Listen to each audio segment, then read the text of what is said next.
Thank you everyone who is here listening to our panel. My name is Caitlin. I'll be the moderator for today, and here are our panelists. Hi, I'm Yvonne Montano. Hi, my name is Adam Velasquez, and I'm currently a freshman at CLC. Hi, my name is Dee Chakanowski, and this is my last year at CLC. Hi, my name is Shauna Weber, and this is my first semester at CLC.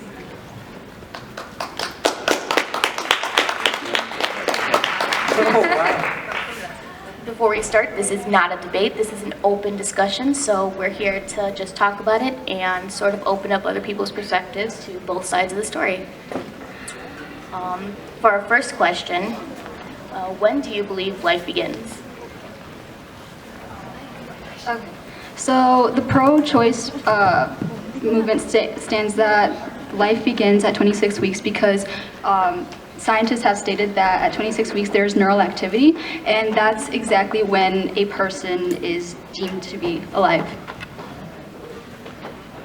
We believe that for pro-life, and that life starts right at conception, so literally when you have sex. Well, and that is based on the scientific fact that, you know, at conception there is a unique set of DNA in the human being in the womb that differentiates that human being from the mother. So at 26 weeks, you know, it has, you know, those neural connections like you were saying, but at the beginning of conception, at the moment of conception, it has a unique set of DNA. So I guess my question to you is, you know, how do you, you know, argue that point knowing that fact? Well, we state that it starts around 26 weeks, and the reason that we decided that that was a perfect time for when we decide a life is really a life is because although you guys do say that during contraception you guys the baby has a unique set of DNA and you want to treat it like a living human being, we can look at people who are brain dead, for example, who have a set DNA pattern different from other human beings, and you consider them alive, but when you're brain dead you're not really alive. So these babies, although they're like 4 weeks in, like they don't have any neurological waves, so they can't really think on their own, they can't really do anything on their own, they're just a flush of mass. You know, they're like, they may look like they're breathing, they may look like they're warm to the touch, and that's like a brain dead person, but a person that is still a fetus is not a really a human being up until that point, because there's still no signs of neurological brain waves going. Just because there's no neurological signs doesn't mean that it's not a human being. You just said a person, but is a person not a human being? That a person in the womb or a person who is brain dead is not a human being? I mean, just because, you know, are we going to take people off of life support just because they don't have, you know, well, they're not really alive if you really think about it, because they can't operate on their own without machines. And just like how a fetus, if you were to take it out of that mother's womb, they wouldn't be able to operate on their own, so they are not alive. At 22 weeks, the baby can be born and still make it in life. And at 4 weeks, a baby has a heartbeat. A heartbeat is a misconception. It's a misconception because doctors will sit there and they will sit down and tell you, these doctors are professionals in their field of research. They will sit down and tell you that they're not really heartbeats, that they're just two cardiovascular tubes intercrossing each other to make what it seems to be. Well, you were told wrong. No, so let me tell you why. I have 5 children. Well, you can use. I'm talking about medical scientists who read in the room. That does not make you a professional. That does not make you a professional. That does not make you a professional in the field. Just because you're a mother doesn't make you a professional in the field. Are you serious? Yeah. 5 children. Just because you know how to raise children does not make you a professional. Yes, I am. The human body works. And guess what? I heard heartbeat at 3 weeks. 3 weeks. 3 weeks. Those were not heartbeats. Let me tell you what they were. Let me explain to you what they were. They were cardiovascular valves intercrossing to each other, making vibrations, which could be assumed to be heartbeats. If you want to search this up, go ahead and search it up, because it's completely said by Dr. John Torres, who is a man who is professionally licensed to be a doctor, and I'm sure as hell that you are not professionally licensed to be a doctor. Just because you hear something doesn't make it real. I mean, I would.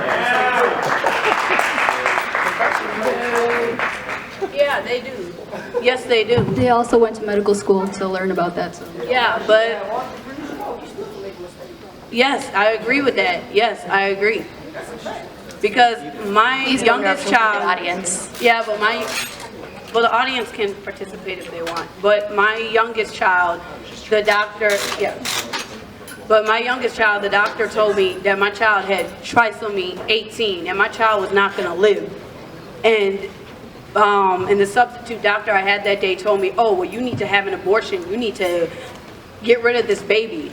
Right now, she's 2 years old because I kept her and she came out with nothing wrong with her. So doctors could be wrong. Like, is it often that they're wrong? No, but they could be wrong. And in my situation, they were wrong. And I'm glad that I kept my child because nothing is wrong with her. Absolutely nothing. Thank you.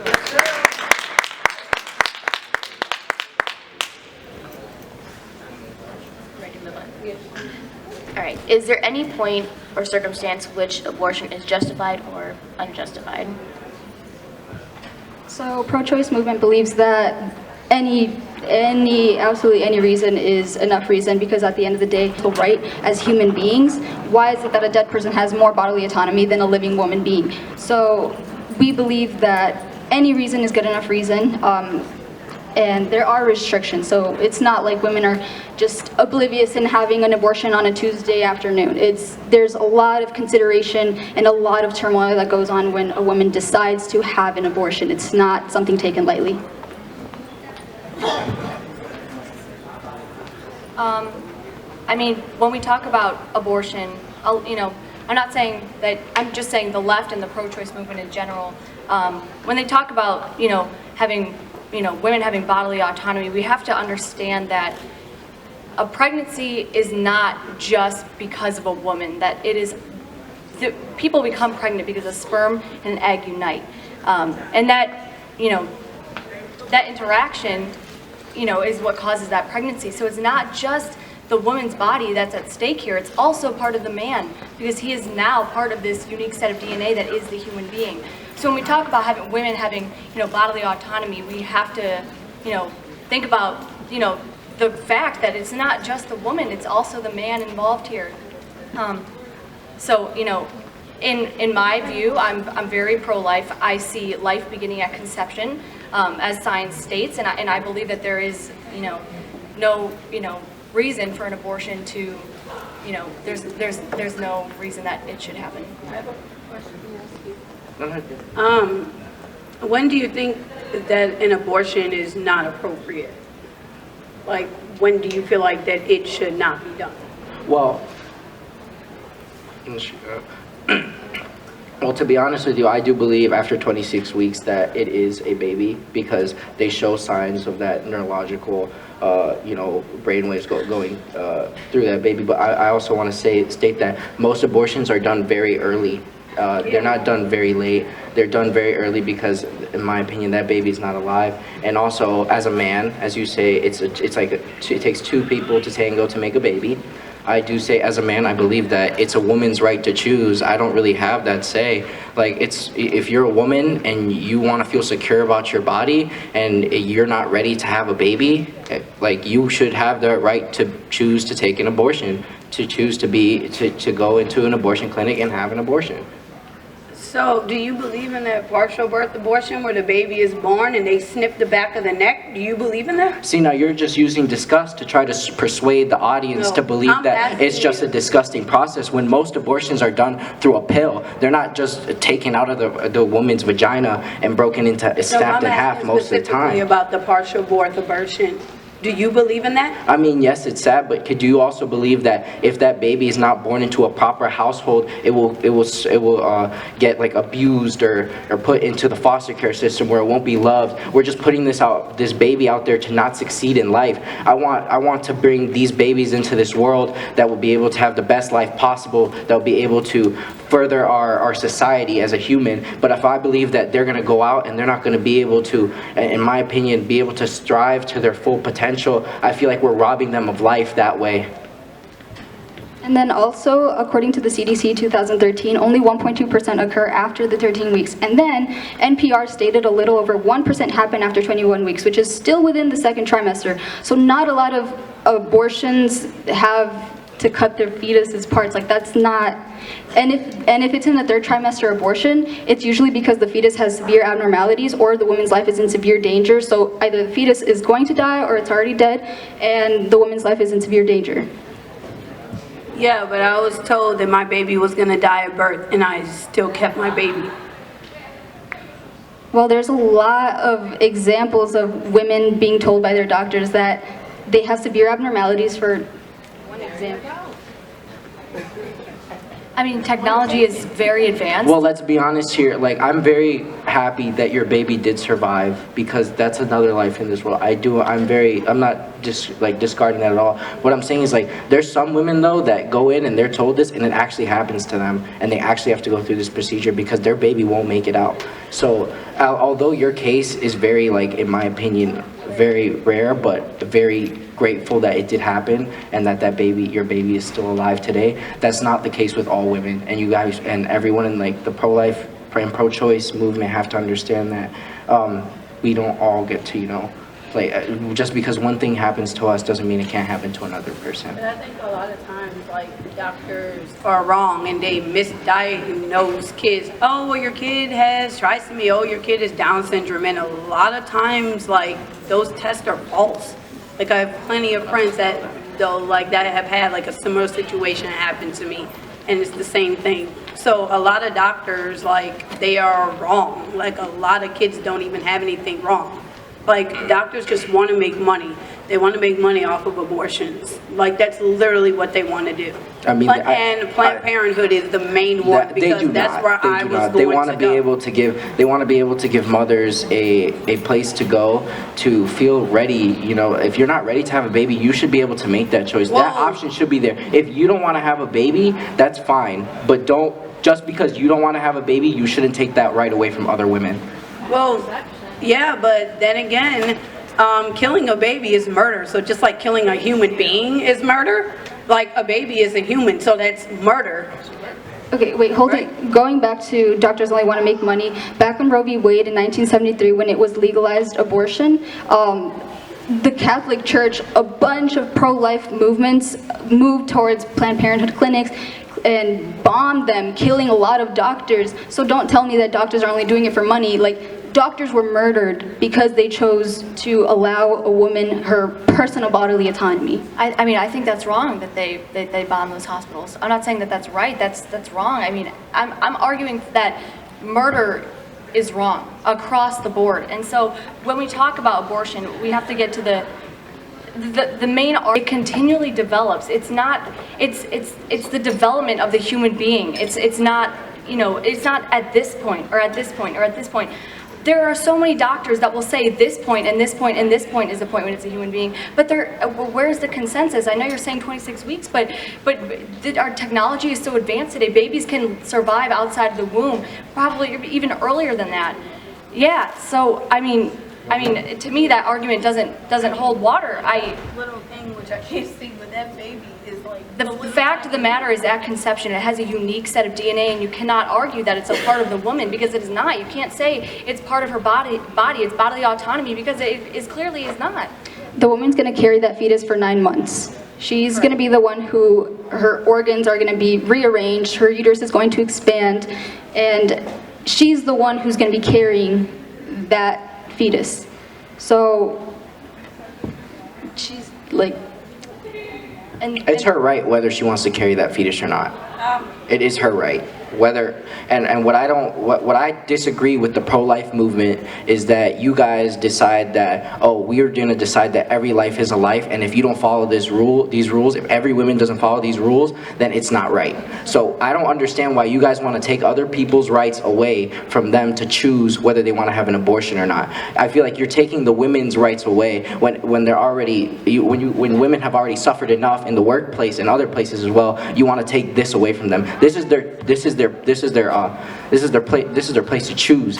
They have the say in what's going to happen. You guys really do not. Whether a woman wants to have an abortion, she should have an abortion. It should be on a case-by-case basis, not because we have to follow one rule overall. Who's speaking up for the little woman? It is murder.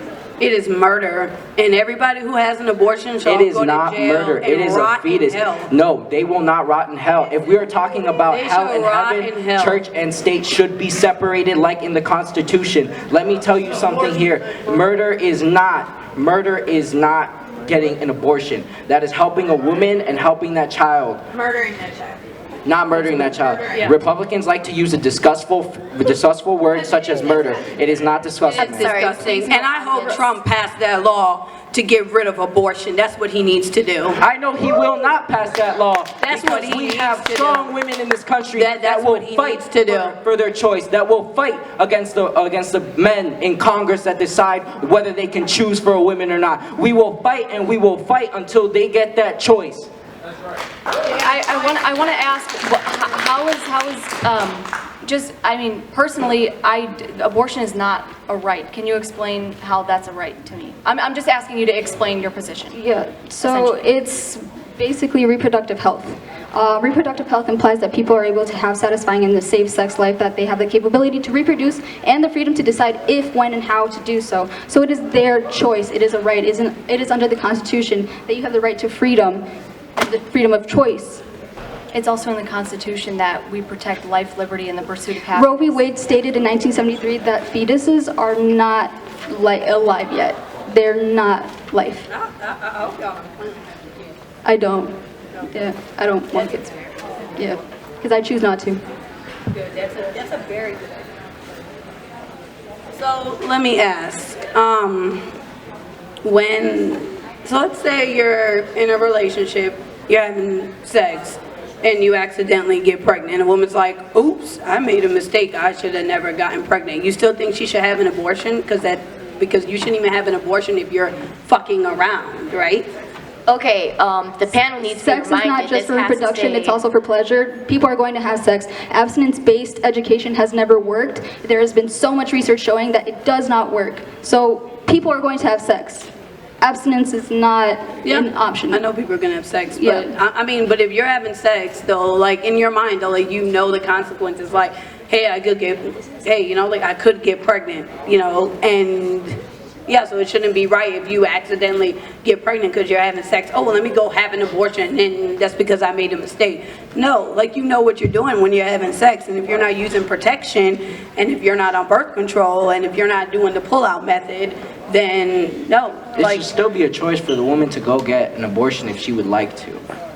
I don't understand what you're trying to argue here. You're trying to say just because you have sex that if you have sex, you can't have sex because you're gonna have a baby. Is that what you're trying to tell me? You can have sex, but if you get pregnant, like you should not just Then you should have I'm that gonna choice. go You should run have and that get an choice. abortion, and You that's should because have I that messed choice. up and made a You mistake. should have that choice to go to get an abortion. Every woman here should have a choice to go get an abortion. If she feels like it, she should be able to go get it without having to jump through all these hoops of, oh, you can't have it unless it's incest, rape, or any other one of those whack reasons that every Republican likes to give. Okay, at the end of the day, it's a woman's right to choose. She should be able to go into an abortion clinic and get her abortion without being judged by the public. So I'm sorry, I have to bring this back to the argument of life, because this is really the central argument, and I still don't see the argument that a baby is a human being somehow at 26 weeks. I just don't, that argument just doesn't hold. I'm going to read right here from the American College of Pediatrics. Here we go. At fertilization, the human being emerges as a whole, genetically distinct, individuated, zygotic living human organism, a member of the species Homo sapiens, needing only proper environment in order to grow and develop. The difference between the individual in its adult stage and in its zygotic stage is one of form, not nature. We're not arguing that it's a human being. We're arguing if it's a life or not. It is a life. If it's a human, a human being is a life. I mean, if you guys want to say a fetus is a human being, I mean, to be honest, but it's not like a working human being, okay? It doesn't have the brain, to like function properly. So if someone is living off of machines, do you think that they should be taken off of those? They're not alive. It states even right here, it says a person who's brain dead may appear alive. They may be a heartbeat. They may look like they're breathing. Their skin still may be warm to the touch. touch, but doctors say there is no life when there is no brain activity. So if This fetus does not have a brain activity, so therefore it is not alive. It may look like a human being, but there is nobody home. Well, clearly there is someone home because it's constantly growing each and every day and being nurtured by the mother who has the blessing from God to be able to carry that human being. Wait, so if it's nurtured by the mother, then shouldn't it be the mother's choice to whether to have an abortion or not? No, because it's But not you're telling me that it's a separate person, but if it's a nurtured person. I would like to answer your question, please. It is a life inside of the mother. I explained this earlier. It is both the man and the woman that creates this child. It is not just the woman's tissue. It's not just like one day she woke up and there was growth in her womb, okay? It's a sperm and an egg that creates. She has the natural and biological job of carrying human beings, and to say that it's not sexist is just true. So the man just adds a few chromosomes to create the DNA. The woman is the one who creates the child inside. She's the one who develops the fetus if she chooses to do so. Again, does life begin at conception or not? It's continually growing as a human being every single day, and our technology is getting more advanced each and every day to the point where we have babies that grow. They're not yet born; they're premature. Have you heard of March of Dimes, like premature babies? Like they can survive outside of the womb. No, they're not alive. We believe that they're alive at 26 weeks because of the neural activity. We are so strong on that position because scientists, doctors have stated that there is no life until brain activity. If you're dead, it's because you don't have brain activity. So that's where we... So people are, they go in comas for 20 years and then they come out of those comas and they're alive. Do you think that they should be cut off when they're in those comas because they don't have brain activity, but then they come out years later? Like there's life, they're clearly living because they wake up. I mean, but in most cases they don't wake up, and it just tortures the family. They just sit there. But that's not the point. What we're talking about is whether an abortion or what is a life. We're here to talk about, and we've stayed, and we're gonna keep staying on the stance that 26 weeks is when we decide when a life is a life. I understand that. I just want our audience to understand that a baby is continually growing as a human being, and to just blanket say at 26 weeks because there's brain waves. Science has shown that babies can survive before then. Science has shown, and the argument that people I don't understand, if someone can wake up, has the potential to wake up from a coma, why wouldn't we take that chance for life? Why wouldn't we take that chance to support that person? And that argument is related to abortion, because if we're saying, well, it doesn't have brain waves, well, let's talk about humans who are alive who don't have brain waves who wake up. Let's talk about those cases. So my question is, do you consider growing as the main factor of being alive? A human being... Because when you're dead, your hair, your nails continue to grow, but you're dead. So does growing constitute as living? Okay, well, when you're dead, you have no heartbeat, you have nothing is going on in your body, okay? Yeah, you may grow a little bit, just like when you kill like a squid or something, right after, like the tentacles will like move a little bit after you kill it. Like, I know it's a weird analogy here, but I mean, just because something grows a little bit after it dies doesn't mean it's alive. So then your argument doesn't hold water, because you're arguing that it's a baby, it's growing, it's alive. But it's living. I mean, it's like how do you know it's living? Inside like, its body, it's actually developing into a human being. It's not like its hair is growing a little bit. Like it's actually developed. Like its eyes are developing. Its skin, its nails, its brain is constantly developing. Everything. And it develops on a weekly basis. Every single day, that human being is developing. So what about... Over 40 medical textbooks have said that life begins at conception. And I just read from the American College of Pediatrics here about it. I mean, so if you want to list doctors, we can list doctors, because there are many doctors out there that will state that after 26 weeks, that's when we decide life. There's laws in place too to stop people from having abortions past 26 weeks. I mean, it's getting pretty scary out there. I mean, it's getting pretty scary. You guys are getting everything you want. If you look at Alabama, they just passed a law where you can't even have an abortion. It's getting scary for the woman's right to choose. It's getting scary for the woman's right to choose. That's what it's getting scary for.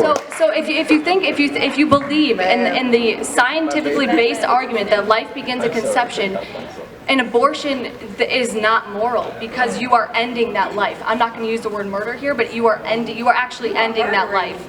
You are not ending that life if Yeah, it's never begun. Not only that life has begun. Now, I would like for the audience and everyone here to know that to get an abortion is not wrong, it is not murder. They want to push these ideas onto you to believe that when it's not true. If you are a woman, you can choose. Just remember that. Don't ever let anyone bully you around telling you that you cannot choose. You can choose, and we will keep fighting for you guys to choose all the time, every day, every night. We will keep fighting. No. We have a question? You have a question? Yeah. What are your views on contraception? He said, what are your views on contraception? That'd be a viable choice. 1 second, okay? You mean like personally or like legally? Just like, I guess personally and legally. I mean, yeah, both. Okay. I mean, personally, I believe in abstinence. But legally, I mean, I don't. There shouldn't be How restrictions. about Plan B pills? Pardon me? How about Plan B pills? I'm sorry, I couldn't hear you. Plan B pills, sorry. Plan B. Plan B. I mean, no. Yeah. It you know it ends that life at conception. The life is. Yes, hon. Well, let's Yeah, talk to my let's have friend him there. first. Yeah. Wait, did you want to answer the question?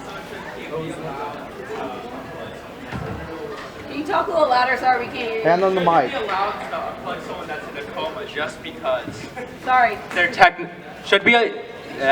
should you be allowed to unplug someone that's in a coma just because technically they're being supported by something, like they're not living by themselves anymore, similar to a fetus?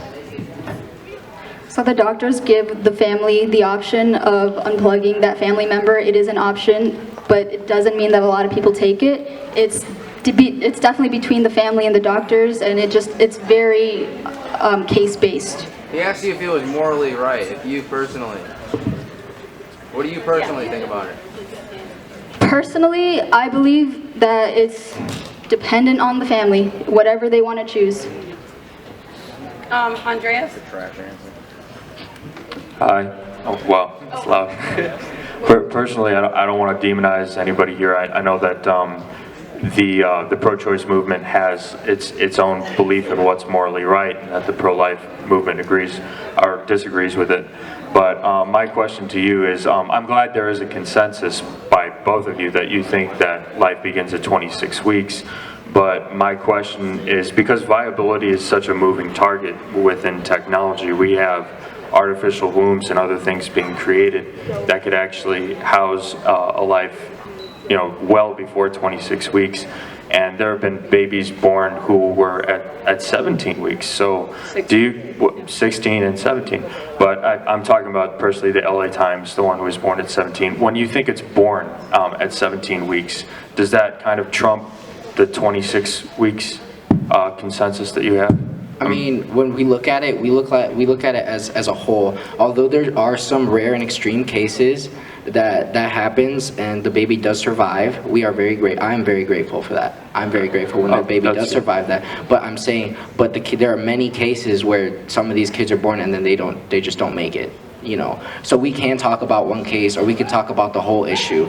Now, just because one thing happens doesn't mean it'll happen to everyone. So what I would like to say is, like, the reason we stay firm on 26 weeks is because that's the majority of like, when we believe that most babies are completely human. That's when we decide, like, that's like, as most people in the pro-choice movement decides, like, yeah, 26 weeks, because that's when majority of children that we believe are alive. Okay, so just to dive further into the question, if we have artificial wombs that can support a baby even without a mother, outside the mother, as early as 9, 10, 11 weeks, would you say that the baby still is not a life? Because viability changes all the time with technology, 10, 20 years from now. Yeah, I know what you're saying. Yeah, But in my opinion, a woman should have that choice whether to put it in a, as you call it, an artificial womb.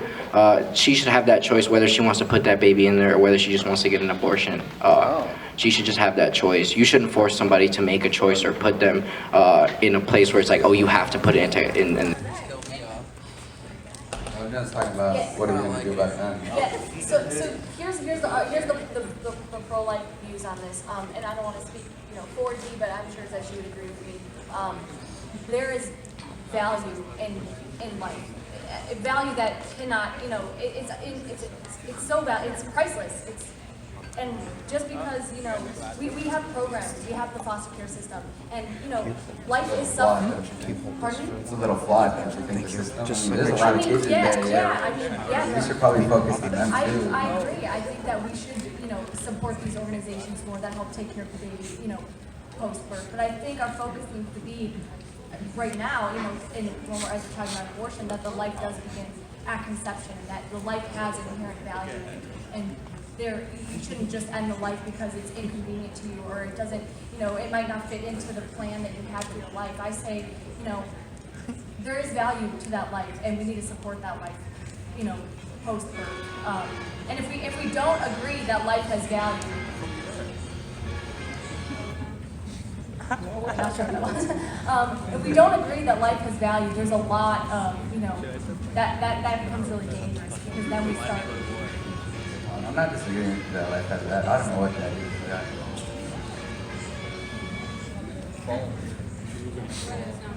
That's not my fault. Yeah. Did that answer your question?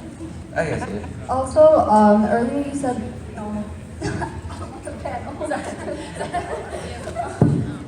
okay, earlier you said that it ends a life, Plan B ends a life, but it just kills the sperm. So would you consider sperm to be alive? So every time a dude decides to back off, you telling me I'm killing all the babies? That's a mass murder, a genocide? You telling me? So, really?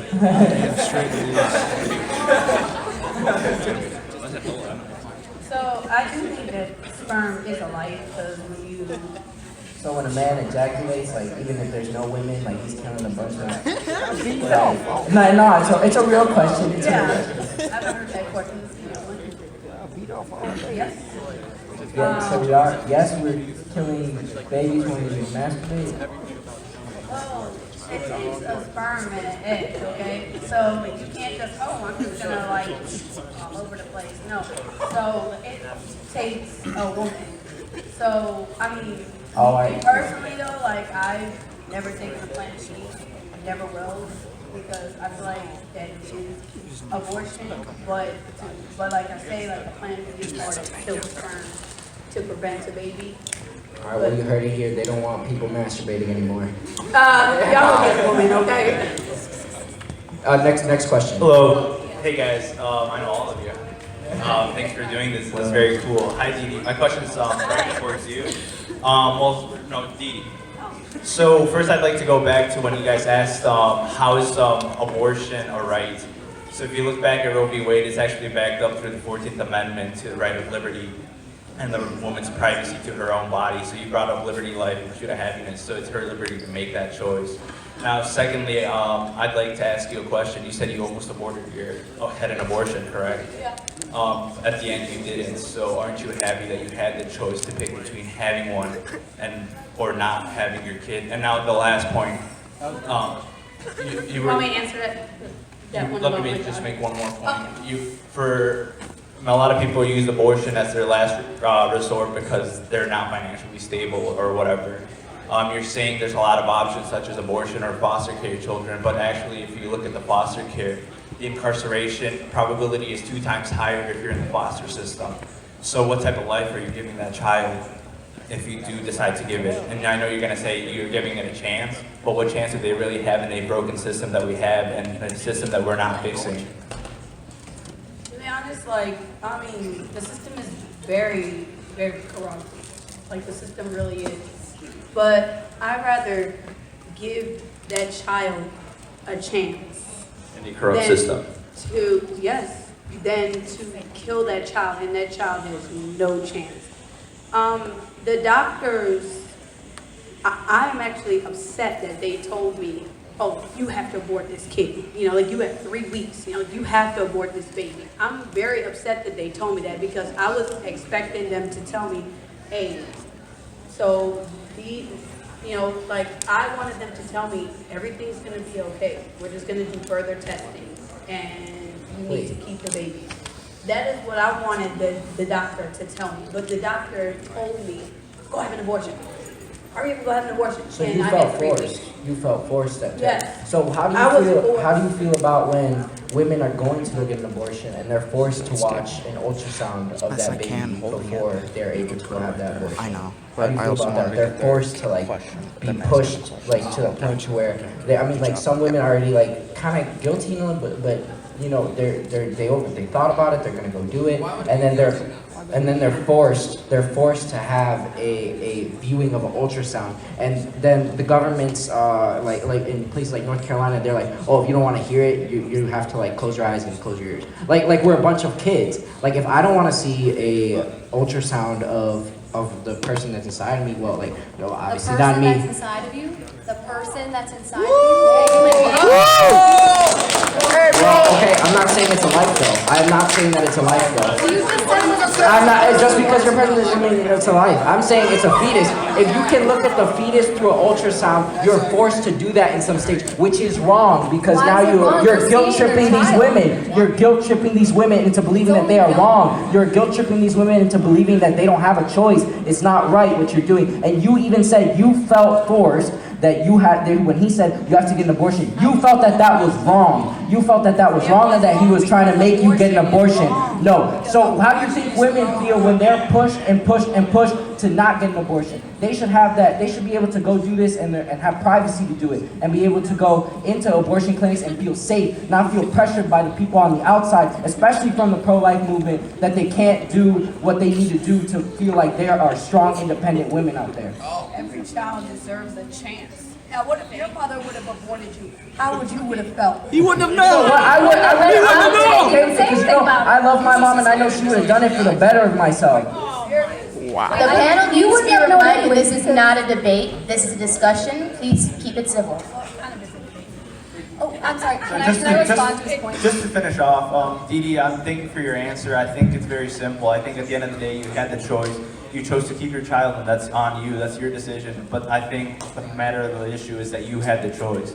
And I think that's what matters. I think if a woman doesn't want to have the kid, they shouldn't be able to. And lastly, I think more than a legal stand of view, a political standpoint, you're having a emotional and a very religious arguments on this topic. So I don't think it's backed up by politics, which is our rights, the Constitution, or anything. So I think that's it. That's it. Can you explain the part of the Constitution? Can you like? The 14th Amendment, due clause of the 14th Amendment to right to privacy, liberty of a woman.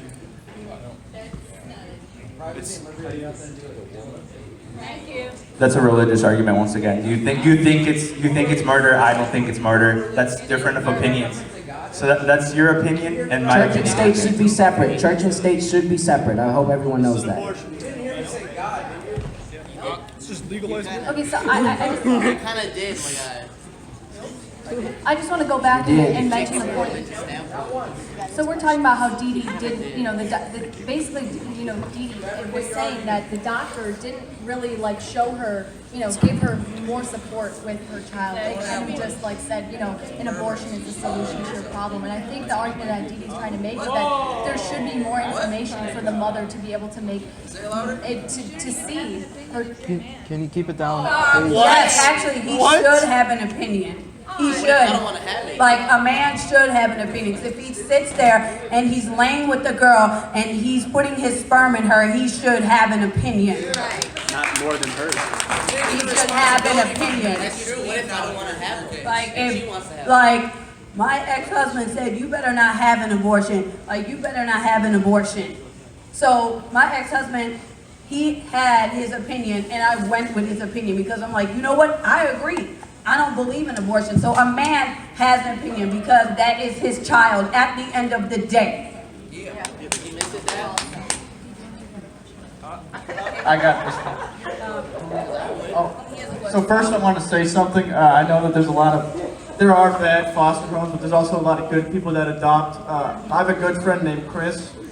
You know, he's a children's pastor. He's a great guy, and he adopted a kid because he truly believed that life begins at conception and everybody deserves to have a life. And he's a great guy. He raises his kid like a parent should. He loves his kid very deeply. So my question is, do you equate being brain dead with being actually dead? Yes, so How so? because neural activity is our standard for being alive. And if you don't have neural activity, then you're dead, as doctors, scientists have stated. But many people come back from either like a coma and they come back and they're alive still. When someone is brain dead, they still have a heartbeat, they still have blood going through their body. So that's the But person they can't move. but and that they person can't is act. still No one's alive. home. The lights are on, But no that one's person home. is still alive. That Technically. person is not alive. Yes, it is. Doctors Yes, and it is. scientists have stated. Yes. Are you a professional? No. Are you Okay. a professional? But I read of professionals. Do you know any professionals? Do you know any professionals that will sit here and tell you that a person is alive right now? Give me a name. Tell me where they graduated from. When my Tell me where their mom, credentials when my are. mom was in a coma, my doctor said that she was still alive. Okay? That's case by case basis. And a We're lot of talking about doctors people will that say are the brain same dead, that cannot move, yet just But because they their are organs still are alive. moving, that doesn't mean they're But home, they are and it still doesn't mean that alive. they're alive. Yes, they are. Yeah, but the quality of life, you have to also understand, is poor for that person. Is If my mom is over die, here though? in a coma, brain dead, I will unplug her because I want her First to of all, be free. hold on. Is suffering a reason to be dead? Should nobody go through any kind of suffering in their life? No, I'm not saying every person Does every does life go have through to be suffering in perfect? their. Well, let me answer the question. Now, I'm going to say something. Suffering is a part of every human being life. Okay, whether like as everyone here has suffered through something, whether it was loss or another unknown event. Everyone has suffered through something. Now, I'm not saying suffering is just a motive to end life, but if it is a woman's choice to get an abortion, she can get an abortion. Well, that's what I'm answering. But that's not the Well, question. that's what the panel's But that's about. not the Well, question. that's what the panel's about. I'm not here to talk about a coma. I'm here to talk about abortion. You're just pandering to women at this point.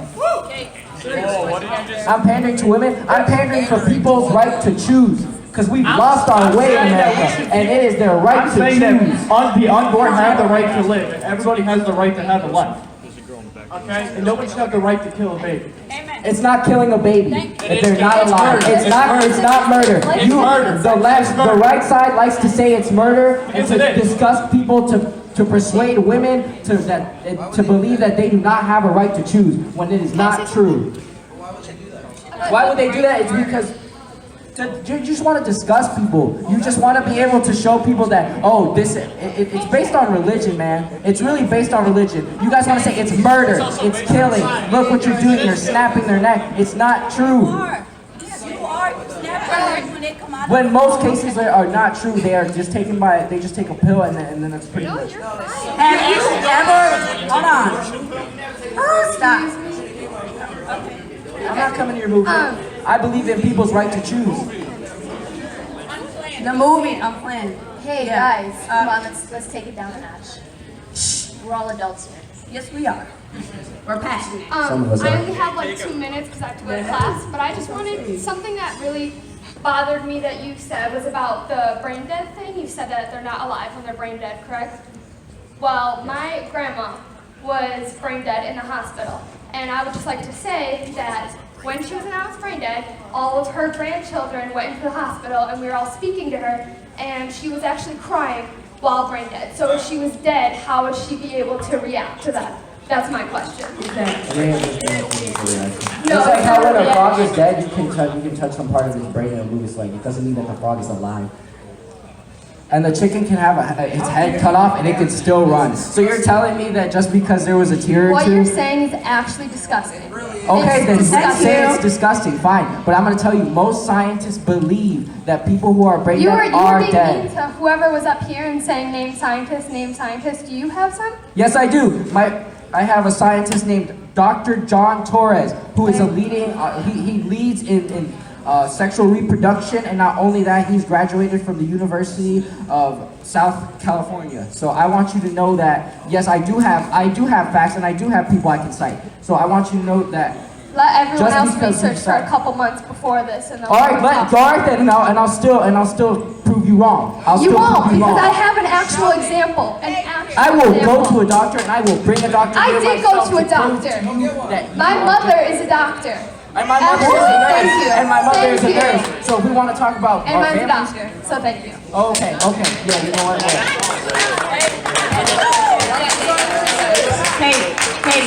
all the Illinois ones. If my dad was a doctor, I would be at Hey guys, UCLA. this is getting really heated. But I'd just like to comment on that analogy actually. Grades for UCLA. So, Test me. Better GPA than you. guys, calm down. All right, so I just want to comment on the analogy that you made about the brain death thing. Yeah. So if you take the most basic of biology classes, even here at CLC 123, 161, probably even 101, you'll read, this is for all of you, but that life is not defined by a single thing. There are several characteristics that define life. Growth is one of them. You made that comment. That is not a singular characteristic. There are several. That's in all of them. And as far as the brain dead thing goes, that doesn't really work. The reason being, the cardiovascular system, the respiratory system, the lymphatic system, your skeletal system, your muscular system, and your endocrine system, integumentary system, those all still work. So the body is alive. And to say that just because there's an issue with the neurological system, that's just simply that they're not alive, that's just simply not true. And just because somebody's a doctor does not give them an indifferent position on it. I'm currently enrolled in, I have interviews at 4 different schools right now for a doctorate program. So that's in a certain field.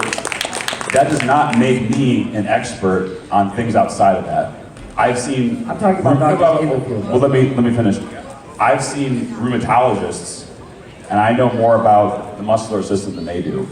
So, just because somebody's a doctor does not give them this stand of just this permanent knowledge.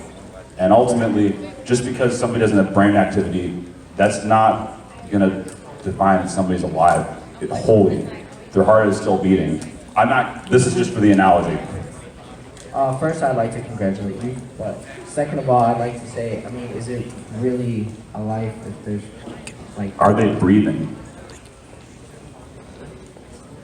Yes, they are breathing in a coma. I mean, I'm talking about a fetus, though. No, I know, I'm talking about the analogy that you guys made. I said that right away. I'm talking about the analogy of the brain dead thing. Because they're breathing with like a fully functional They made that heart. and we just followed off of it. Kate, question over there. That one, and then that one has been his hand up. Kate, that one right there. No, that one first. Give people to stand in a line. No, that one over there. He's had his hand up for a while. That's good? Okay. Yeah. Good. All right. One of the problems that we keep running into is that we keep trying to define life scientifically when the definition of life can't be found in science. We have to define this philosophically. Otherwise, we just keep running into each other's positions very generically. There's not going to be getting any past that. And so when we get past, when we keep having those disagreements and then we go on to conversations about if brain death or where life begins and where it ends, it's going to be the same problem. So appealing to science here isn't really going to work. You have to be able to philosophically work out your positions and then explain why, if life begins at conception, you need to be able to give your definition of life and support that with reasonable conclusions. I personally don't hold that, and even if life does begin, I don't think that that person has equivalent moral value to a human being or a woman. So I wouldn't know why we'd be going down this particular path of reasoning when we're just going to keep running into the same circular points and going down to our standard basis.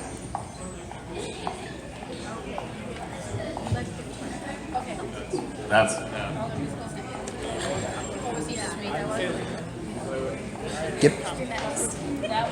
Caitlin, get people to stand in a line. Yeah, I only have a few questions. Are plants alive? Yeah. What's the point you're trying to make? Plants don't have brains. I'm just saying, I'm asking, what's your question? I'm asking you, are plants alive? Technically, yes. Now I'm going to ask you, do plants have brains? I mean, they're not as complicated as a human being. But they don't have brains, right? That's a different species. do they have It's a brains? different species. We're talking about humans, not plants. If you want to take that, go to biology class. All right, but you're saying that life, there's no life if there's no brain activity. Plants don't have I'm not talking about plants. I'm talking about human beings. They're alive.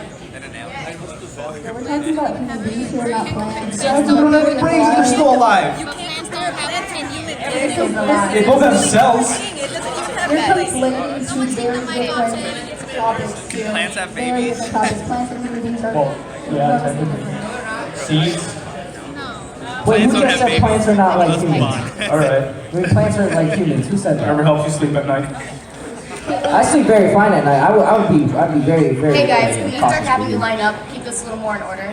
Sort of hard to keep track of everyone, so.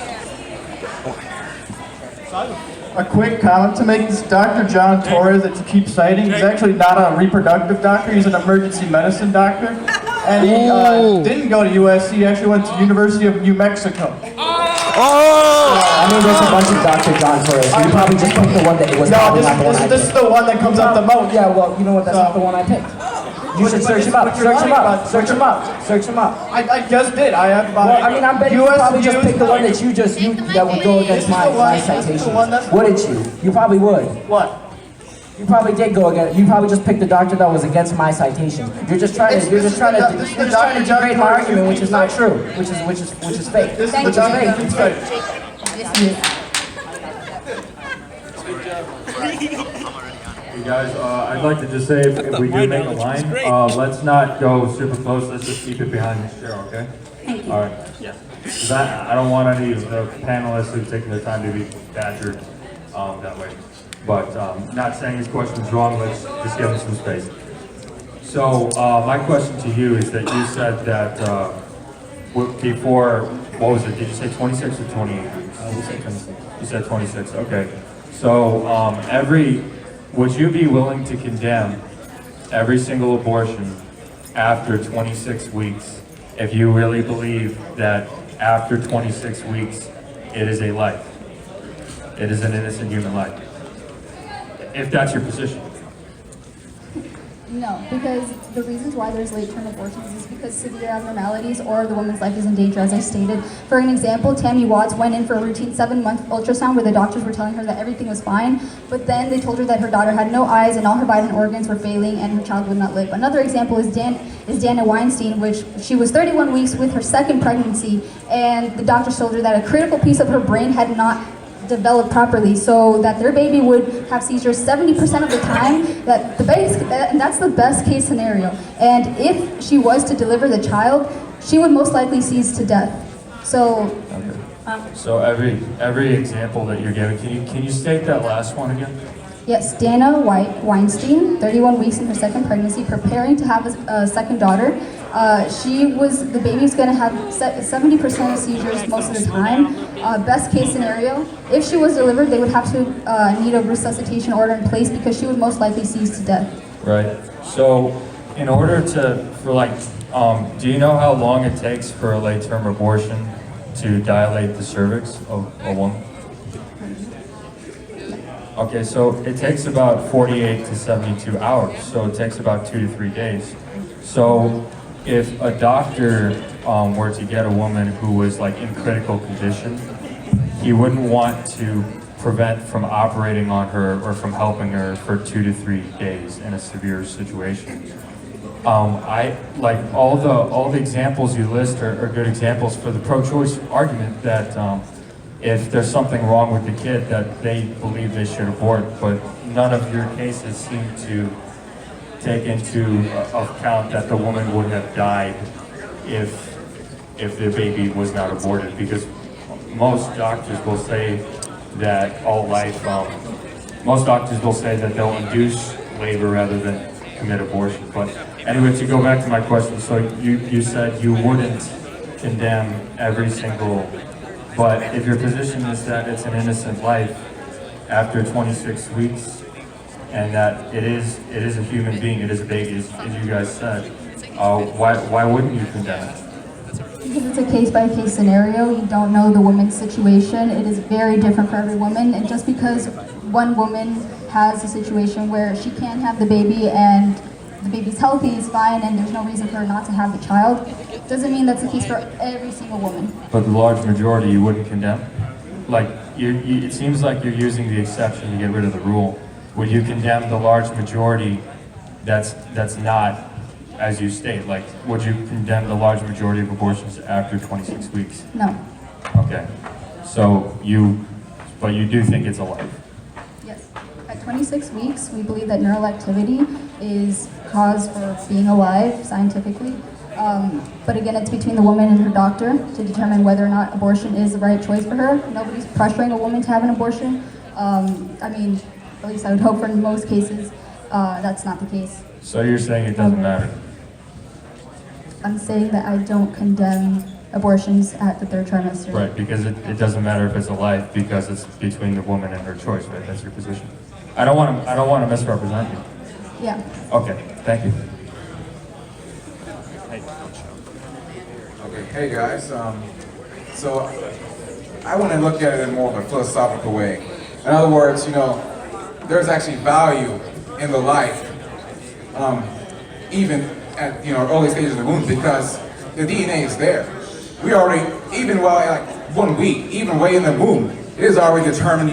Its eye color, how white its smile is going to be, its eye color, its skin complexion, its gender. It's all there. The entire life is laid out. My mother always got an abortion on me, like when I was like 21 years ago. Not when I was 21, of course.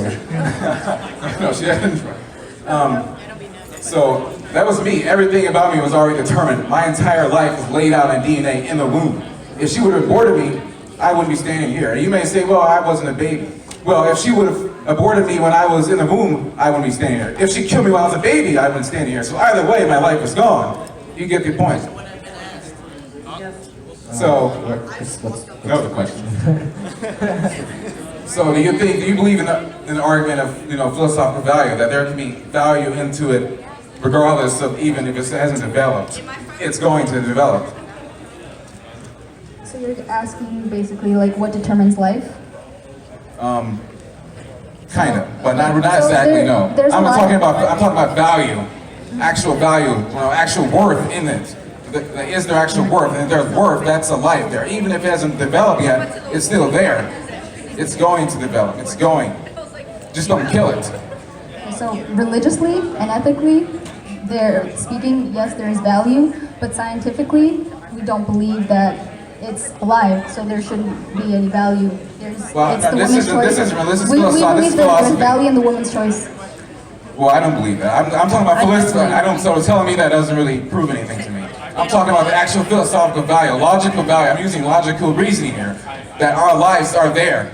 We're all our DNA. It's all laid out.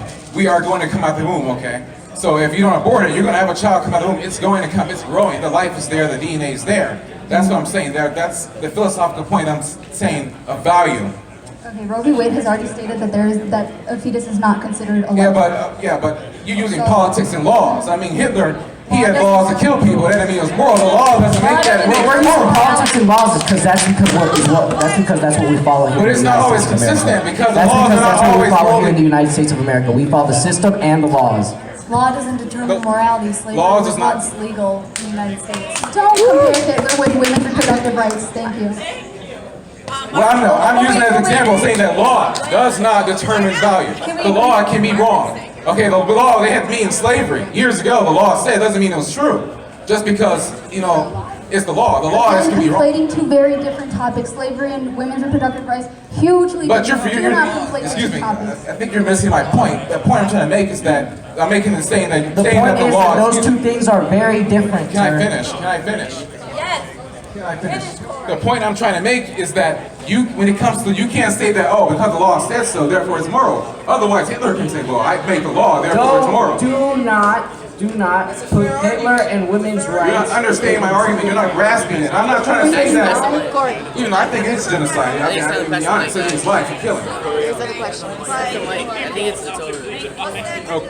The reason why we use law and politics is because they're scientific basics that support our arguments. We are using science. Yeah, but like the other guy said, for science, you keep going back and forth. That's why I'm looking at a more logical, philosophical level. I'm talking about bio. Yeah, it isn't developed. Yeah, and in science, it is a life. Logic is correlated with science. Science, Yes. Science A little bit, says yeah. that life begins at conception. And it's possible. proves facts. So Yes, it does. Yeah. And yes, Right now. science says it's growing, it's got DNA, and I used science earlier, I said that DNA, everything's laid out. It's eye color determined, it's hair color determined, it's gender determined, it's how wide his smile is determined, how tall it is determined, all of those things are there. Just don't kill it, that life will be, you just can't kill it. Next question. Thank you. It's not a line, but.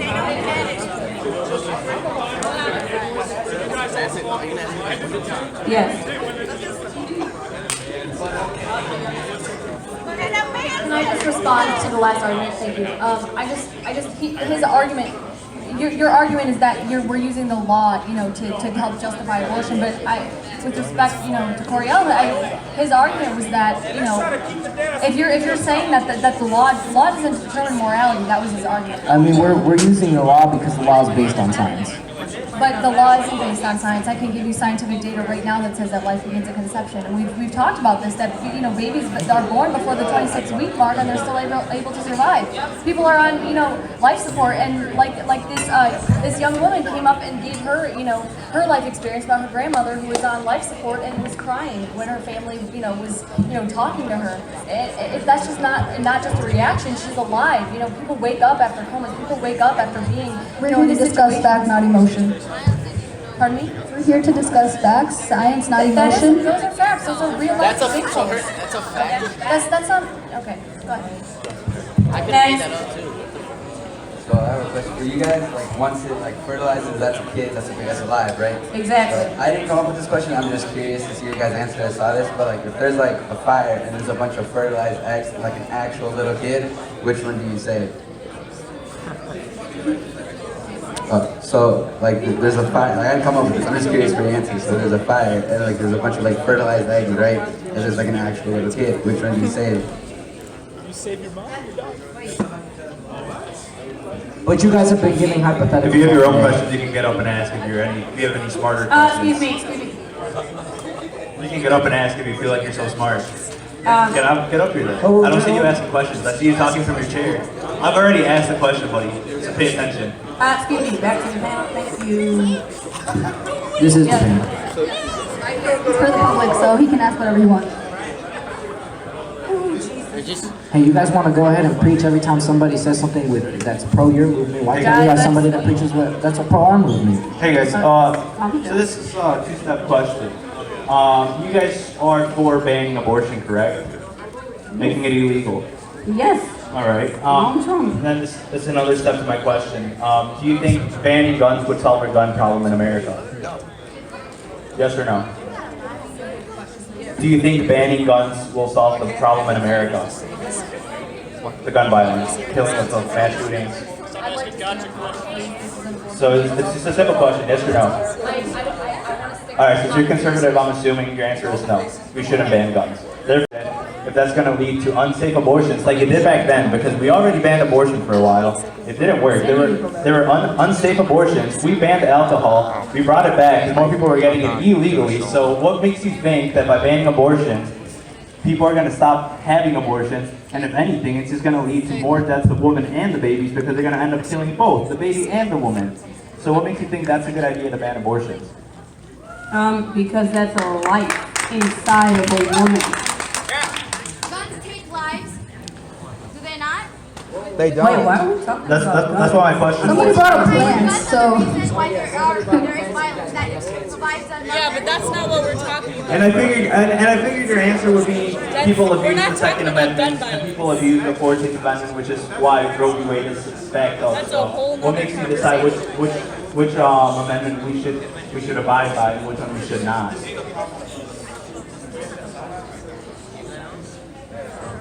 The Constitution protects life. I just wanted to point out where in the 14th Amendment it says, It's the right to privacy, liberty of the woman. read it to me?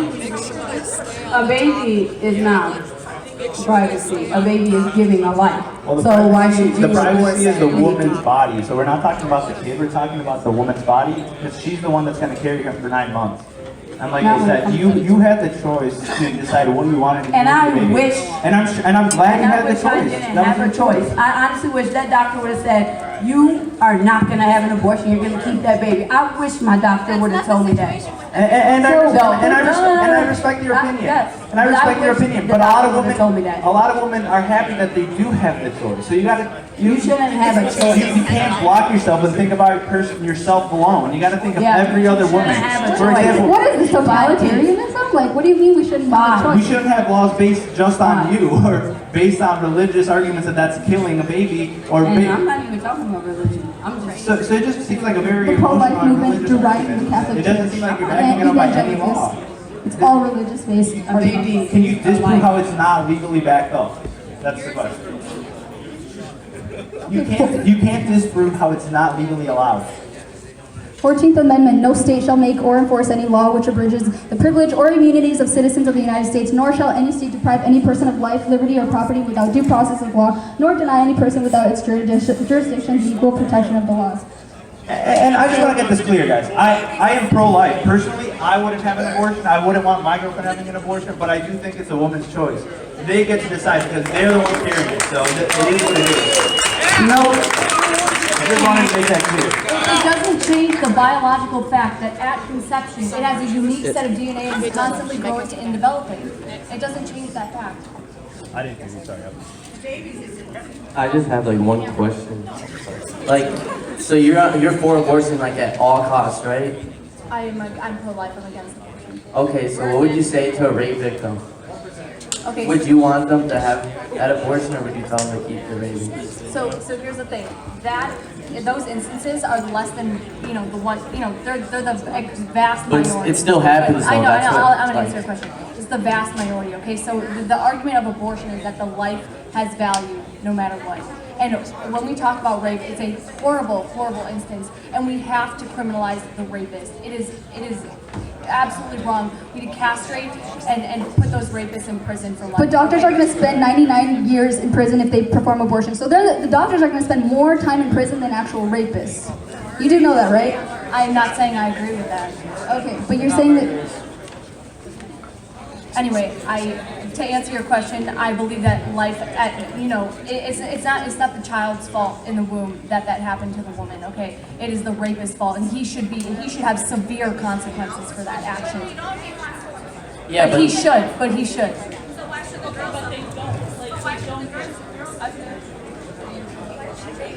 To finish off, so personally, Can y'all shut up and let us finish, please? Thank you. Well, I know it's open, but I know it's open, but let's get the question. so I just want your full stance on it. So you're saying for rape victims, you would say they have to keep the baby at all costs because the baby. So you're saying that's just my question. So you're for Okay, so keeping the baby when they get raped. Okay, so that's your question is, should the mother keep the baby? Yeah. If she's raped? Shouldn't you have that choice? No. So you're telling Something that's put into a woman's body without her consent should continue to grow? No. It's not the child's fault that happened to her. It's the rapist's It's fault. not the woman's fault either, so why are you pushing Yeah, but it wasn't her consequences on the fault woman? either, but yet she's still stuck with keeping the baby something that you It's didn't not the want. woman's fault either, so why are you pushing but the it's consequence also- on the woman? But there's also adoption. Okay. What about adoption? I'm 100% sure when the baby grows up and knows he was a rape baby, there's gonna be severe consequences that psychologically and I don't know. I would just say personally, everybody has their own opinion, but I personally, if I was a rape baby, I wouldn't want to be born. I would have wanted my mom to have that choice, and that's the truth. If you don't have choice, then what are we? Might as well not even have the right to vote. There you go. Thank you.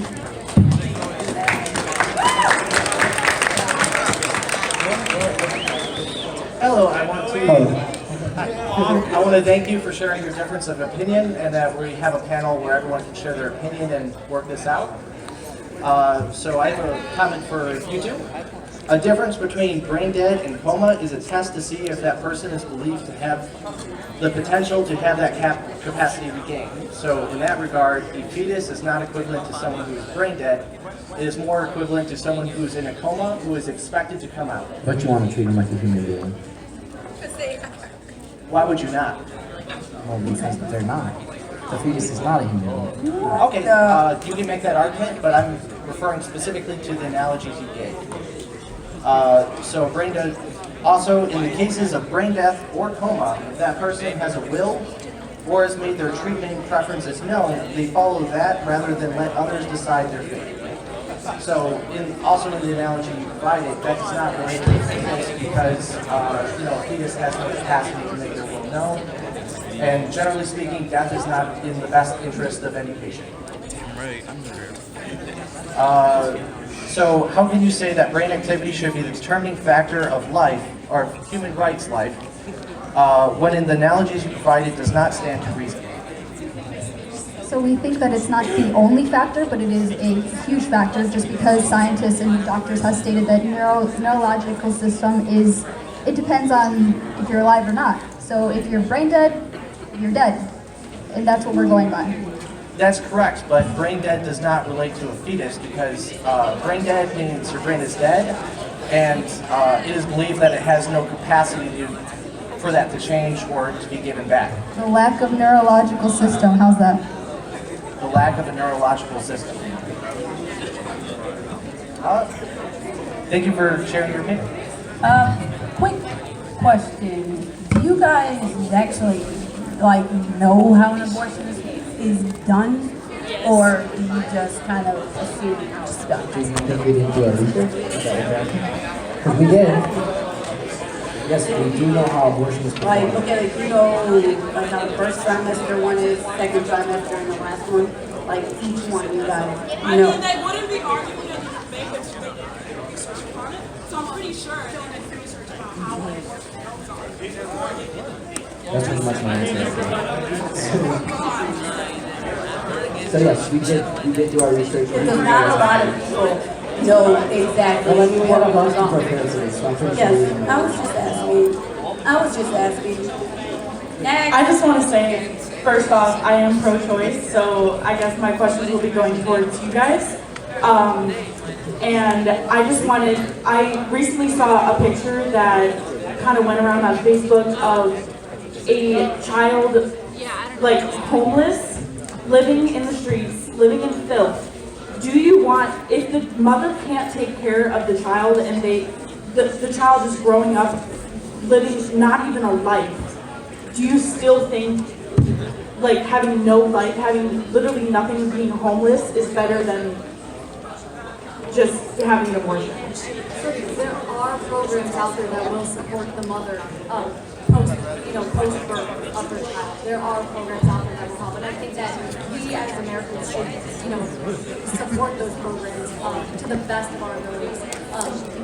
And with all due respect, I mean, your argument is, I do not at all agree that that child should be on the street. I think that child should be taken care of in the best way possible. But I do not think that, just in general, the hardship of someone's life, makes up for the argument that they should be. So talking about their systems in place or systems in place that help the homeless, Republicans are constantly trying to defund those systems. So the system's flawed. It's not very welcoming. It's not very helpful. The media tries to portray that there are so many resources out there for women who can't take care of their child on their own, but in reality, it's not a lot of money. Yeah, you get nothing. You're living barely on food stamps. You're living on the streets. I'm not saying I agree with that because I think that there should be more support for those organizations. I think there should be more support. But currently there isn't, which is why there's so many abortions. Yeah, and also, would you rather have, say abortions become illegal, there are still going to be women performing abortions on themselves and risking their lives, and having safe legal abortions is a better option than having illegal abortion, like dangerous procedures and self-abortion procedures. So I'm going to read from a source that I have here. Before its legalization, most illegal abortions were already committed in doctors' offices by physicians. Dr. Bernard Nathanson, the co-founder of the National Abortion Rights Action League, NARAL, admits that he and other abortion industry leaders invented figures to make claims that thousands of women are dying annually from unsafe abortions. So he actually was the co-founder of National Abortion Rights Action League, and he admitted that those statistics were false. So, I mean, and they did this, for a reason. I think, if we really need to be careful where we find the statistics, for this, because, this guy, he was the co-founder of the National Abortion Rights Action League, and he admitted himself that those statistics were false. So how can we trust that if he himself admitted that? Yeah, but there are still, there are statistics that are not being, monitored, that people are getting, doing abortions on themselves, and it's dangerous, and it's threatening their lives. Can you, provide statistics for me? I can provide one. Around 25 million unsafe abortions were estimated to have taken place worldwide each year, almost all in developing countries. That's according to World Health Association. Also, almost every abortion, death, and disability could have been prevented through sexual education, use of effective contraception, provision of safe, legal, induced abortion, and timely care for complications. So there's your statistics. So I'm not saying that we shouldn't have those things. What I'm saying is that at the moment of conception, a life is a life, and that we shouldn't destroy that life. And I'm not saying that there shouldn't be education beforehand, or knowledge about these things beforehand. I'm not arguing for less knowledge. I'm arguing for more knowledge about sex. I'm arguing for life. I'm arguing for more information about these things. But it doesn't change the fact that life begins at conception. And one more thing, I see literally almost all males behind me trying to share their opinion when they're not the ones having abortions. I appreciate sitting here and sharing your opinion, but again, No, I'm sitting here not agreeing with you because most of these laws that are getting passed, like in Alabama, where a woman can't have an abortion, they were all made. They were all sat down and signed by males. I know, That's only white males. Yes, I know, and that's a problem. And that's wrong because a woman, if it has to do with a woman's body, I know, that's what I'm should saying, be- that these choices shouldn't be made by men. Yeah, but the man is making the baby, because Women are making the baby. The men Yeah, I'm sorry, there's sperm. something called rape. okay, and I gave my opinion on that. All right. I'm just saying, it's a woman's body, and the woman is okay, but the woman is giving birth to this baby. She should have the choice. No. It is not the man. No, the man has a say in it. No. Yes, I'm sorry. Yo, I'm not giving birth to that baby. Right.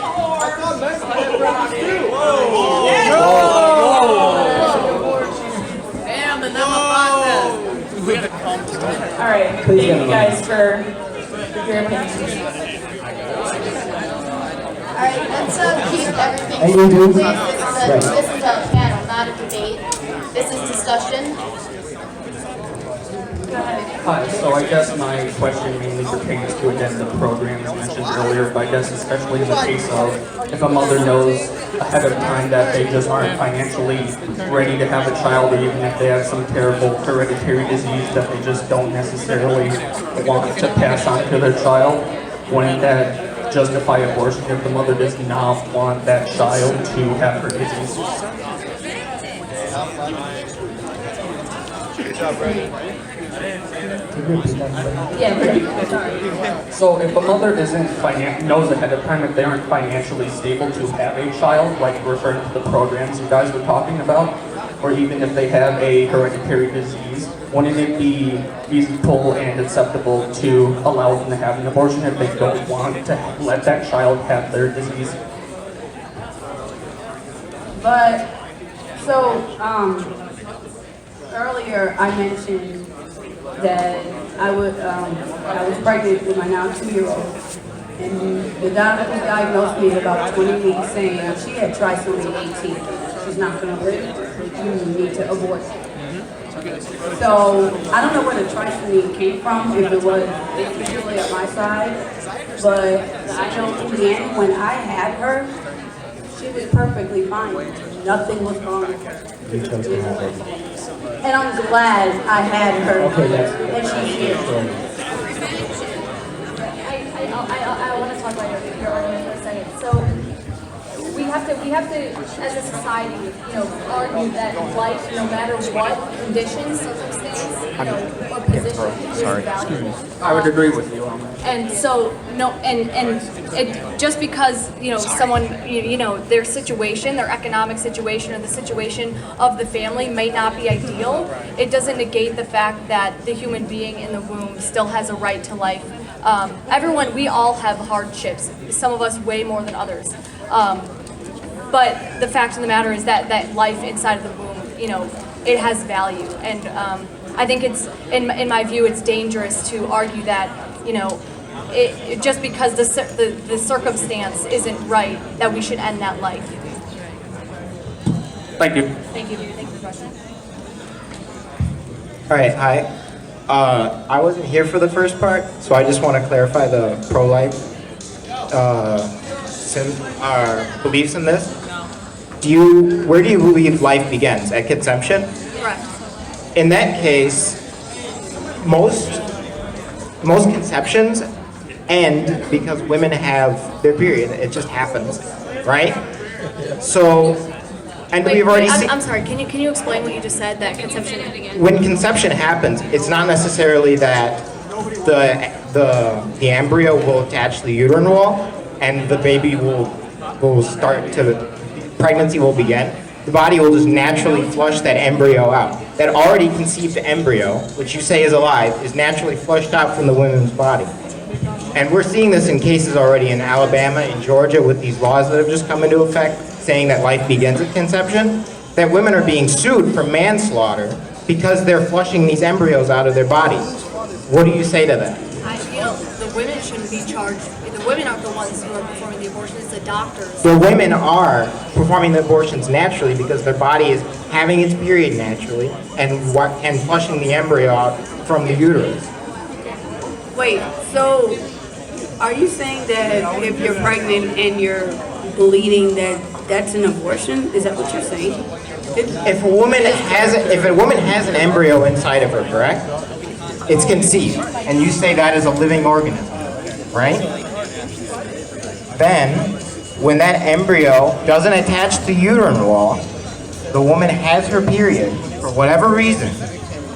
Did that woman unintentionally kill something? That's a miscarriage. Are you talking about a miscarriage? Yeah, kind of. Not necessarily. It is a miscarriage because. Yeah. But we're already seeing this in cases in Alabama and Georgia that have just passed these laws that women are getting sued for having miscarriages because they've technically killed a life under this new law. I've never heard of a woman getting charged for having a miscarriage. That does not sound right at all. He's correct. It is happening, you guys. He is correct. It's happening. Well, that's wrong. Well, yes, and we will do research because that's new to us. But I know a miscarriage and abortion is two separate things. I definitely agree with that. It is a natural abortion, technically, was what happened. Was what is happening in an instance. Yeah. Well, that's wrong. But I've had miscarriages, and I didn't intentionally do anything like that. I'm not saying you intentionally killed it. That's why it's manslaughter, because the embryo is unintentionally being killed because it's flushed out of the body where it can't survive. That's nuts. Okay. I think we all agree on that. It does happen. It's happening.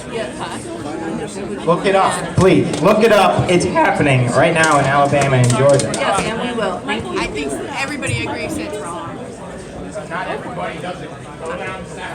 Oh, yeah. Right. But in Hey this, guys, it is getting a little hostile up in here. But I just want to praise some of the things that I see doing right. I was part of an event where I was disrupted, and these guys have taken the time out of their day to be there. You guys up there, you're making signs and you're being respectful, so I just want to give you guys a shout out because, and you're not even on, you might even be on both sides, I don't know, because I see most sides on pro-choice, but you guys are being respectful, so thank you. Thank you. Also, I'd like to encourage everyone to not shout over the panels. I know it's a heated debate, it's going to get heated, I understand that, but be respectful. Okay, so my question to you is, so we talked about how the it's not the woman's, it's not a man's decision, right? It's not a man's decision. But I want to, so and that may be, is that your? No, we didn't really. Is that your position? We didn't really say that. We believe that. Well, personally, I believe that a man does have a say, but ultimately the end result is a woman's choice. Okay, so I want to talk about something that specifically affects a man. So, and it's when a child is conceived out of rape, there have been instances in America where a man or a woman is born out of rape, and they grow up to be members of society who help people. They grow up to be people who are good citizens of the United States. What do you say to those people when you say that, you know, they, like, exactly, what would you say to them? That's fine. We're not pushing for abortion. If a woman is raped, we are giving her the option. We're not telling her, go get an abortion. Nobody, Planned Parenthood has never asked or like pushed women to have an abortion. We're just educating, we're having options for women, and it's purely the woman's option. Okay, and then no, that was mainly my question, so thank you. Thank you. All right, I've asked a lot of questions. Very curious. But so my question is, the pro-choice panel, are you okay with aborting a baby once you find out the gender? So like, say like, oh, like, I don't want a man baby. Are you okay with that? And you want to abort it? Are you okay with that? I don't think that. Yeah. Okay, but well, to get back to your question, yeah. Yes, I am okay with that because it is a woman's right to choose. So if I was a woman and I didn't want a male baby, I would just abort it. That's okay with me. I don't think that's how they make their decisions. But I'm just saying, are you okay with it? That's not what I'm asking. I'm saying, are you okay with that? But Are you okay with that? Is that something you're okay with? Okay, first of all, you're not a woman. Second of all, if a woman were to stand up here and tell me that she wants to get an abortion, she has all that right to go get an abortion. But that's not my question. We don't care about the reasoning. What we care about is personal bodily autonomy, and that is our main stance here. We're not asking to give reasoning behind your abortions. It's not her body though. It What has do you a different mean? set. It has a different set of DNA. It has a completely different set of DNA than the woman does. Is the fetus not inside the woman's body? It is inside the woman's So body, but then- it's not just a part of her body. It's a separate. Would it continue to grow if? It's a separate life inside of her. It's not just like part of her hair that's growing. It's a separate life inside of her womb. It's not That she is growing internally. She is growing that fetus. Yeah, by nature, yeah. Mhm, Her body is like. Yeah, her nurturing body that. is the. But it's not her body. Her body is helping to grow that baby, but it's not. It's not helping. It's growing. It's not helping. It's actually doing the growing. But it's not her body in there. It's growing this. It is her body. So the baby with a separate set of DNA is her body. It is part of her body. It's inside of her body, and she's the one who's growing it. How can it be part of your body if it has a separate set of DNA and a separate heartbeat, separate neurological connection, separate has hands, feet? How is that part of her body? Her body's growing it. That's my answer. Her body is the one that's growing the fetus. Just because it's growing it doesn't mean it's part of her body. Yeah, How it's does that connected not- to her body, but it's a different human being. Like you just said, it's connected to her body, so it's part of her body. Okay, I guess you could Right, say so that, it's but part of her not body. her body, though. The umbilical cord, exactly. It is the baby's home. It's connected to her body, so it's a part of her body, so it's a part of her choice. The fetus doesn't grow unless she eats, unless she nourishes herself. So she's growing that fetus. It is a part of her. It's connected to her. But it's not like actually biologically it's not part of her body. Like science has proven this. Like it's not. It has a different set of DNA. It's not her body. She's yeah. Hang on, her mic's out. Thank God. Thank God right now. Everybody has a right to speak. If you have a comment, ask a question, make a comment.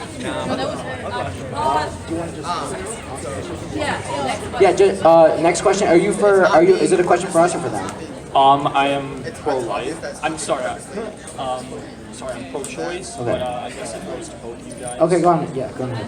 So, are you guys familiar with the characteristics of life? Right, there's 7, 8. Yeah. Wait, can you speak into the mic, please? Are you familiar with the characteristics of life? There's 7, 8, depending on where you would look. According to the scientific community, the 7 or so characteristics of life. They're exactly Oh, okay. Exactly. Yes. But it's also like, you know what? We can actually go through them. One of them, right off the bat, homeostasis, being able to maintain your own, maintain your own body, its metabolism, its temperature, and everything. You cannot do that as a fetus. You cannot. You are, according to science, you are not considered alive. Sure. Yes, you have a heartbeat. Yes, you have fingers. Yes, you have a face. So does a person whose brain is completely dead and not working in a hospital bed. It does not matter. Oh, I hear what you're saying. We were kind of talking about, I guess, just a little bit before. Don't apologize. Don't apologize. So we kind of talking about this argument earlier. Would you argue that a person who's on life support, who cannot sustain themselves, would you argue that that's a life or no? Are you asking me, do I think someone who is brain dead is alive? Correct. Yeah, that's what I'm asking. No. Even though it's like, it's breathing, that person's breathing. Well, and they has are their own breathing with heartbeat, the aid of machines, just as the fetus is living with the aid of the mother. But that person can get out of that coma. No, they can't. They're brain dead. I'm not a brain dead person People who does have not have come a out of functioning comas brain. before. Yes, but that's not brain dead. That's comatose. I'm talking about a brain dead person whose brain does not function, just the same as a fetus's brain does not function on its own. So you would argue that a person who is in a coma and who could potentially get out of that coma, who is brain dead. A person can get out of a coma. A person cannot recover from being brain dead. I disagree. Me too. You can't disagree. You can't come back from death. You're dead. I still disagree, so that's my opinion. You think somebody who has lost all brain function, they can't even have their heart beat on their own, you think they can come back from that? I mean, because then they're not brain dead. Then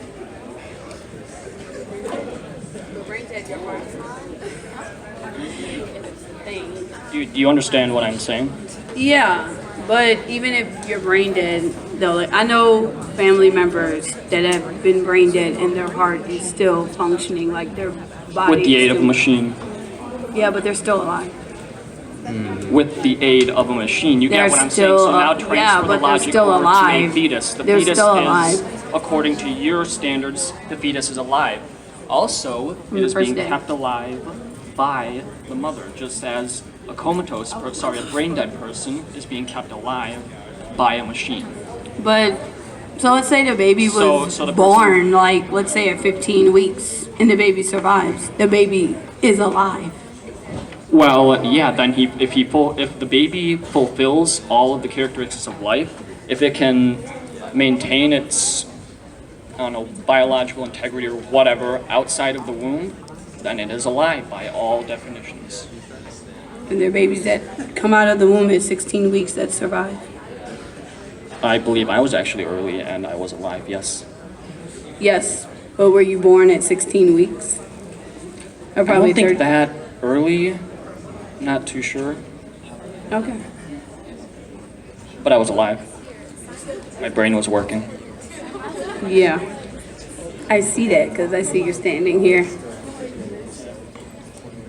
Okay. And the I made my Thank you very much.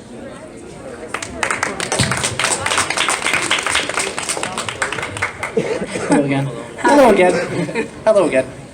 So how can you argue that abortion is a woman's rights issue and not an issue for everyone when who is or isn't alive affects everyone? For instance, in New York City, there are more black people who are aborted than there are black people who are born. This is an obvious problem, and it has led to a decline in the black population within New York City, where they're net negative. On top of that, in China, it is far more likely for women to be aborted than men to be aborted. So how can you argue it's a women's rights issue when everybody is affected? Well, to be honest, it's a woman's body, so I believe that it is a woman's right to choose what she does with that body. I'm not going to sit here and tell a woman that she can't get an abortion. Everyone should have a choice. Now, I'm not trying to force anyone to go get an abortion, like the pro-life movement forces people to not get abortions. I'm trying to I'm trying to give people a choice, give women a choice. And I understand that it's gonna have repercussions, but everything we do always has repercussions, down to like opening a door for somebody every day. It's a butterfly effect. We all deal with it every day. But I just want to give women the choice, and I don't understand what's so wrong about giving people a choice. This is America after all. This is where people come, to be free. So they should have that freedom of choice. Not when it comes down to a baby. But you shouldn't force people to do anything they don't want to do. They I'm should not not forcing have you to an go cliff jumping, am I? They should not have I'm not going to an force you abortion. to do anything you don't want to do. I'm just giving women the right to make a choice. Whether they want to take that choice or not, that's on them. You shouldn't force anyone to believe what you believe in. That's just not right. I'm not forcing you to believe what I believe in. I'm telling you scientifically that scientists have said that life begins at conception. It's been proven for decades now, centuries. Fake crisis centers force women to not have abortions. For example, they mislead women into believing that they perform abortions. When women call into these centers believing that this is a women reproductive health clinic, they ask, well, what's the price for this, for second trimester abortions? They will say, we don't discuss pricing over the phone. We prefer you to come in and we'll give you a free ultrasound, I'm sorry. And then when they come in, they will lie to the women saying they're too they are just to deter them from having an abortion. And then prior to having an ultrasound, they will sit women down in a room by themselves, forcing them to watch an abortion documentary or a video discussing how abortion leads to mental health disorders, and which, no, that's not accurate. There has been no scientific proof concluding that, and that it leads to breast cancer. And all of these lies just to deter women from having abortions and forcing them to give birth and forcing their own religion upon these women and eliminating choice. But we're arguing scientifically. We're not arguing based on religion here. And I just want to point out that when you take medication, they tell you all of the side effects, even the side effects that are like you'll take an aspirin and they'll say you have, there's a chance of death when you take an aspirin. Okay, like we all know we're not going to die if you take one aspirin. But when the doctors are showing the women, the whole thing, everything that's involved with this abortion. I think that that's morally right that the doctors. You shouldn't force anybody to watch. You shouldn't force anybody to watch. Well, they something can get up and watch. leave. If you go to the doctor's office, you're not forced to be at the doctor's office. I know, but you guys act like you want to force people to do things that they don't want to do. What's so wrong about giving somebody a choice? But the choice here is ending a life, and I don't stand for that. To you, but everybody has their own personal beliefs. But not to me. I'm talking about scientists. I'll read here from the American College of Pediatrics. At fertilization, the human being emerges as a whole, genetically distinct, individualized, zygotic, living human organism, a member of the species Homo sapiens needing only proper environment in order to grow and develop. The difference between the individual in its adult stage and in its zygotic stage is one of form, not nature. Just because it's not outside of the womb yet, it's not born, doesn't mean it's not a human being. It's growing. It has that human DNA. It has those human characteristics that are constantly developing inside of the womb. Okay, so I understand what you're trying to tell me, okay? But what I'm trying to argue here is, right now, not the scientific reason, but, why is it such a big burden to just give these women a choice to pick what they want to do with their bodies? There's nothing wrong with choices. There's absolutely nothing wrong with choices. But when it comes down to another life that's inside of you, yes, you need to protect that child. That's what you need to do. So you're telling me if so I you don't... should, like I say, nothing wrong with choices. You make whatever choice you want. But guess what? When you have a baby inside of you, it is not about you. It is about that baby. That's what it's So this about. is a perfect example of the patriarchy, how everybody else has to come before the woman. Perfect example of the patriarchy. But in most cases of abortion, the woman chooses to take part in the act that causes that pregnancy. So the woman makes a choice that results in the pregnancy, and so does the man. They So both she can make make that choice together. choices. So she can make a choice to abort that baby if she would please. No, because Yes. it's a life at that point. It's a life at that point.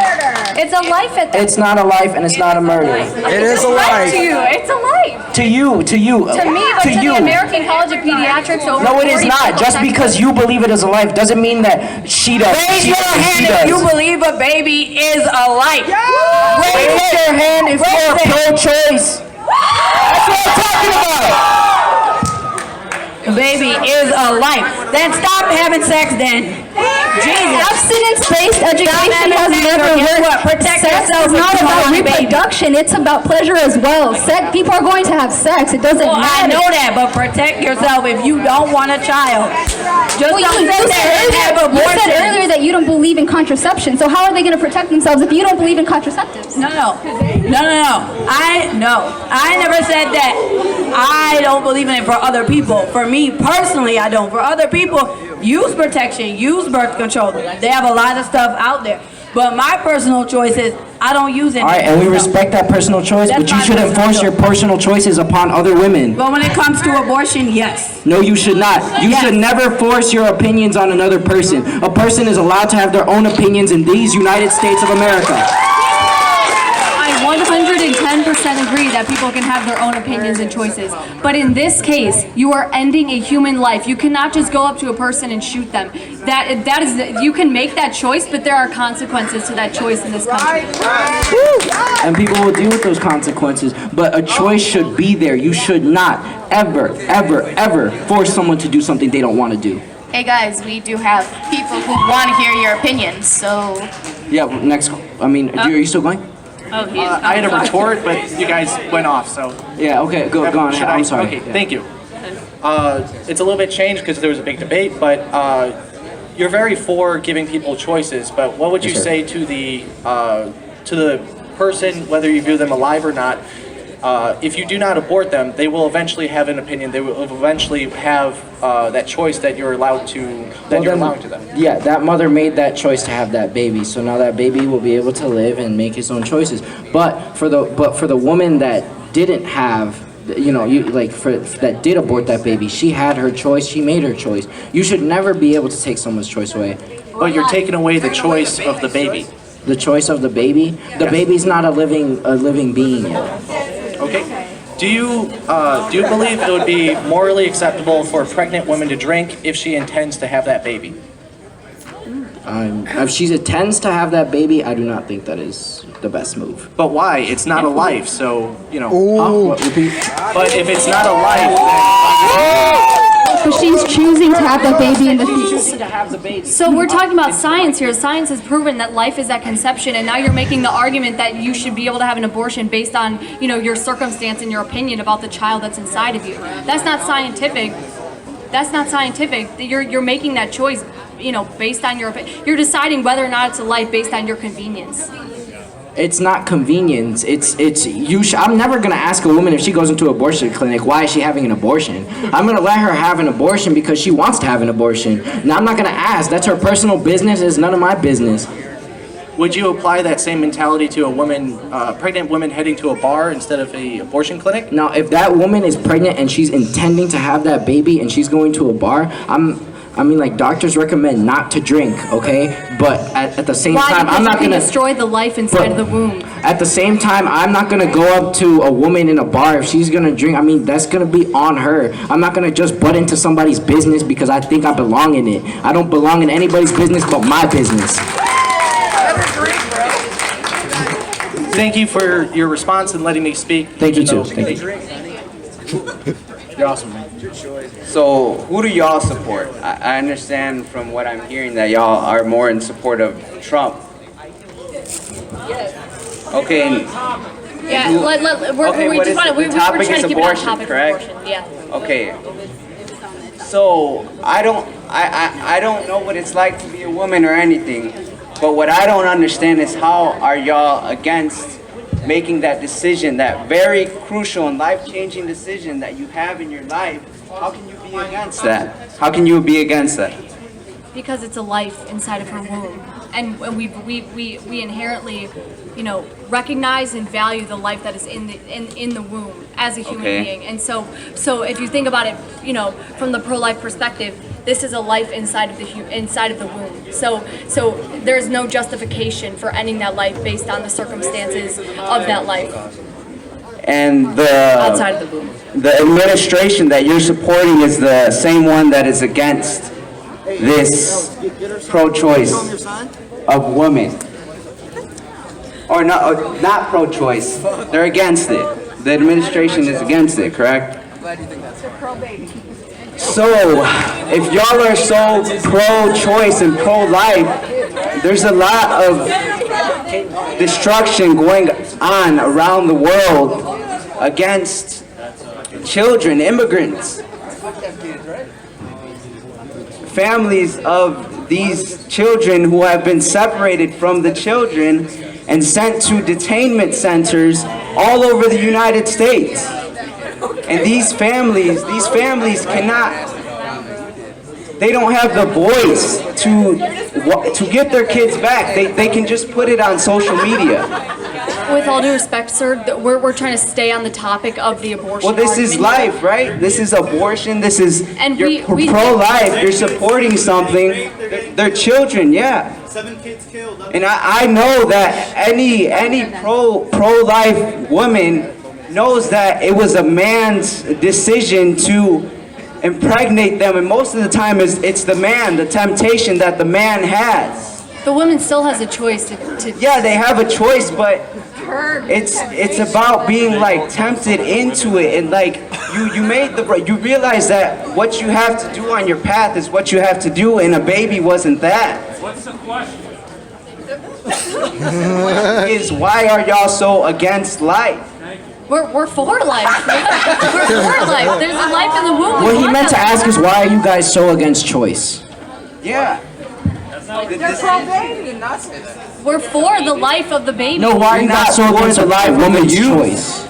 We're against a woman's choice because it is killing the life inside of the womb. I mean, that may be your personal beliefs, like I keep stating over and over again. That's a person's beliefs right there. This is scientific data. And we have scientific data that goes against your scientific data. Okay, so I'm over here telling you, I'm like, okay, so I'm giving you scientific data, you're giving me scientific data, but at the end of the day, you're just trying to take away a woman's like choice to choose, with man. all due respect, your argument about 26 weeks doesn't hold water, and so And neither does yours. Yes, it does. No, it does not.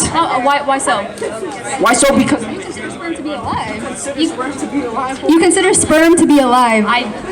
Yes, you did. You guys stated that you believe that sperm was alive. Now you're contradicting yourselves. Now please choose an answer. Yes or no? Is sperm alive? When the egg gets fertilized, Plan B can prevent that fertilized egg from being implanted. I'm not saying that the sperm is life. I'm saying that fertilized egg that is prevented from being implanted in the uterus.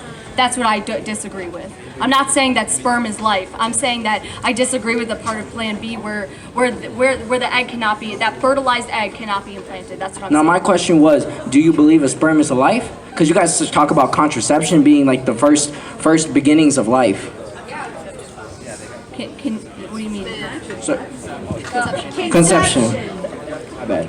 Can we get to another question? Okay, yeah. Well, we'll just get into another question. Quick, make it quick, please. Thank you. So, with the science parts, there's 3 parts of science: hypothesis, theory, and law. Neither of your science things are law yet, so they cannot be taken as fact, like full facts. Yes, they are science.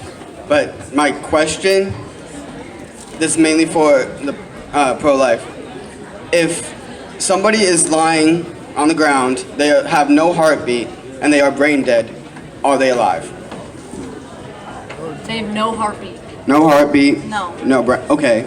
So at conception, there is no heartbeat and there is no brain function. So by what you yourself just said, no heartbeat, no brain function In means no that life. circumstance, if the life inside of a womb is constantly growing and developing, if 3 days the heart is going to be, start beating, who am I to say that, we should end the life right there? The person lying on the ground has no potential, like, they're done, they're dead, their heart stopped beating, they've died. With all due respect, you're kind of, I disagree with the approach to the argument, and I also want to point out that law does not determine morality. That slavery was once just because abortion is legal doesn't mean So that laws only I'm work. not done. Laws Excuse me, only work when excuse me. they benefit Excuse me, you. excuse me. Laws only work when they benefit your guys' side. Is that? That's not true. Oh boy. Law doesn't determine morality. So slavery was once legal. That doesn't mean that it was right. It wasn't right. So. Again, slavery and women reproductive rights is not the same thing. Do not conflate the two. I'm not. And if we're talking about a heartbeat, hold up. Okay, people like to say 6 weeks there's going to be a heartbeat, right? The baby's growing. 4 weeks, okay, even then. Even science has proven that they're just two tubes that are aligned by cardiac cells that can do some vibration and suggest that it's like a magic trick. Just because they vibrate, there's a heartbeat. There's no heartbeat there, not yet anyways. Definitely not in 4 to 6 weeks. So you're saying You're joking, right? Because I heard a heartbeat at 4 weeks. Oh, just because they were vibrations, all they were not a heartbeat. It was a You heard a heartbeat. vibration, It was not a a heartbeat. heartbeat. So you're It telling me if was there's a something that goes heartbeat. bump in your house, you're gonna think it's a ghost too? Really? Are you serious? I'm very serious. 4 weeks. I heard a heartbeat with all 5 of my Two children. tubes that are lined by cardiac cells that can make vibrations. It is not a heartbeat. 4 weeks. It's not even. So this argument that I'm making, I'm not saying that it's convenient, to have a child when you're economically in a bad situation. I'm not saying that's convenient. I'm not saying that this is that I want this to happen. I'm saying that the life inside of the womb has inherent value, no matter what the circumstances outside of the womb. That's my argument here. I'm not saying that I don't think women should have choice. I'm saying that in this case, this is a life, and the choice that you are making to end a life is you're ending that life. You're killing that child. Yeah. So this will be our last question right here, ma'am. If you could please come up. If you guys want to ask questions, you guys can come up to us after. Okay, so this is a short one. So first it goes to the pro-lifers in the panel. 16 weeks is not the earliest that a child has been born and lived outside of the mother's womb. It's 21 weeks. So the 16 weeks that you stated earlier is not a fact. Second, so I had my child through IVF.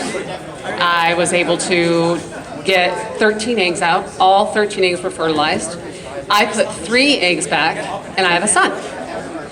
And I have a son with an X chromosome issue, that if we have another boy, my child was going to have those issues.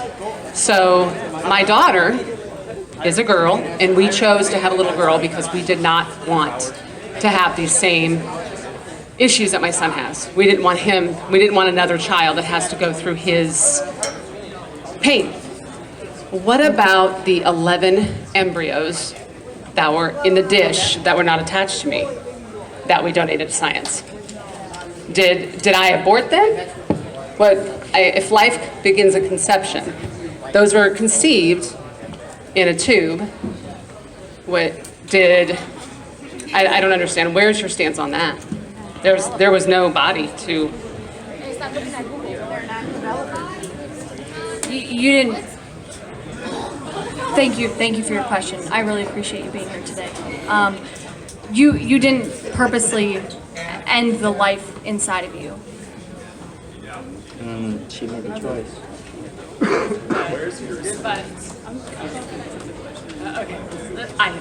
So I didn't end the life inside of me, but if life begins at conception, they were conceived and they were in that dish. So I destroyed a life when I donated them to science. Is that what you're saying? No, I'm saying that when there is a life inside of you, when you're pregnant with that child, and you decide to have an abortion at that point, that's wrong. That's what I'm saying. So it does begin at conception, yes. Which arguing that it doesn't. Well, thank you for your story, though. It means a lot. Thank you so much. All right. Well, thank you guys for all coming to the panel. Thank you for everyone who was very civil about it. I understand it's a hot issue topic. Unfortunately, we have no more time for questions. Give a round of applause for our lovely panelists. Thank you. And we have an announcement. I just want to make an announcement for anyone who's still interested in talking about this or other issues that the Multicultural Resource Center will have in a Let's Talk About It from 12 to 2. You're welcome to come down. It's not a debate. It's not this kind of format. It's just really a chat. And if you want to share some thoughts, you're welcome to come down. Multicultural Resource Center, which is across from the Welcome Stop from 12 to 2. Thank you. Thank you. Thank you, everybody. Thank you very much. Thank you. The one person that should be in these pictures. All right.